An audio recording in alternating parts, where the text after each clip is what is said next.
Hello, this is Terry from Fabric Junction in the beautiful Black Hills of South Dakota. And today we're going to do our block 6 of our block of the month from Marcus Fabrics. And Christopher's panning over, showing you again the beautiful radiant reflection batiks that are in this month's block. And as he moves over, he'll show you our River Rock selection that I will be working with today.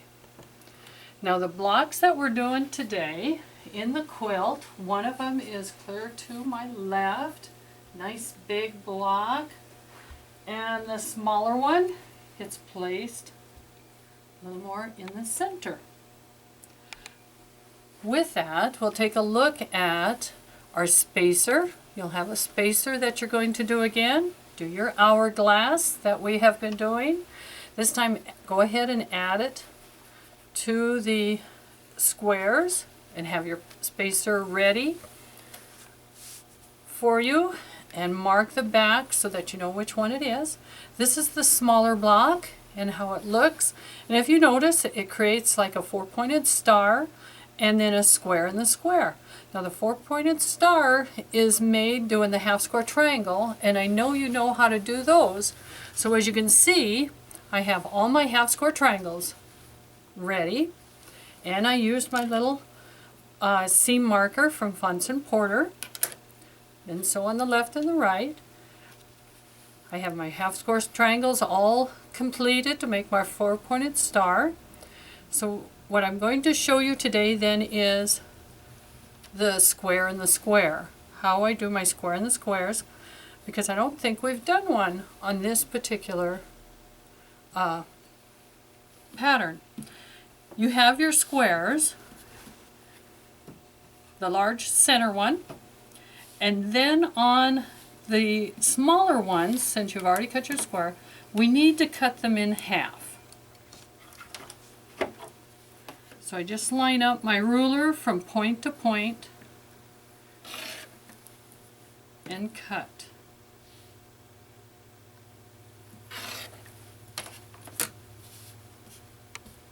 I will go to the machine, and so, oh wait a minute, before I get to the machine I have to know how I'm going to line them up. So what I do to line them up, I fold them right sides together and I put a little crease on each side. So that shows my half mark. And I do that all on the right side. So on the triangles, I only need the one length. I don't need the point. If you want to press all the way across, that's okay. Sometimes that pressing doesn't like to press out real easy.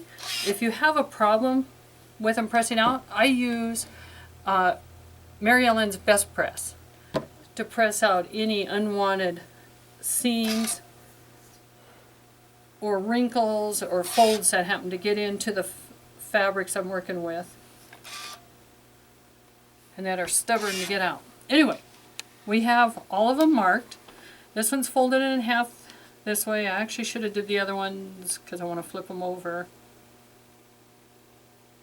But line up those two little press marks, and now we're going to sew.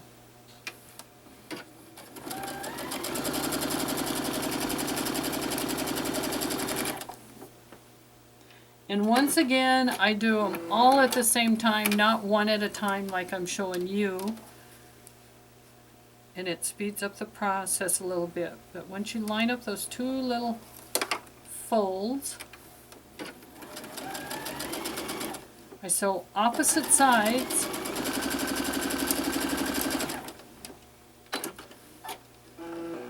First, once I have the two opposite sides sewn in place, I press that open.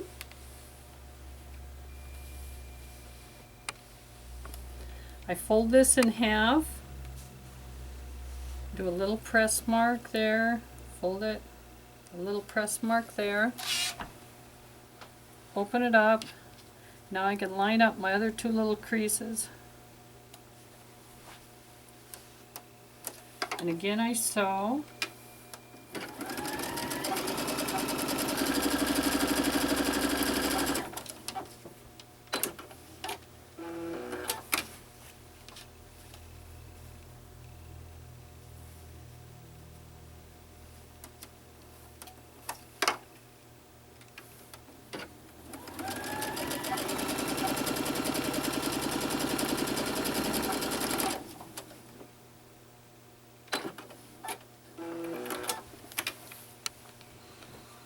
And I go over and press.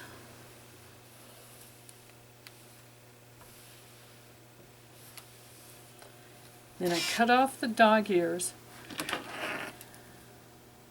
And just go through and trim those little guys off straight across.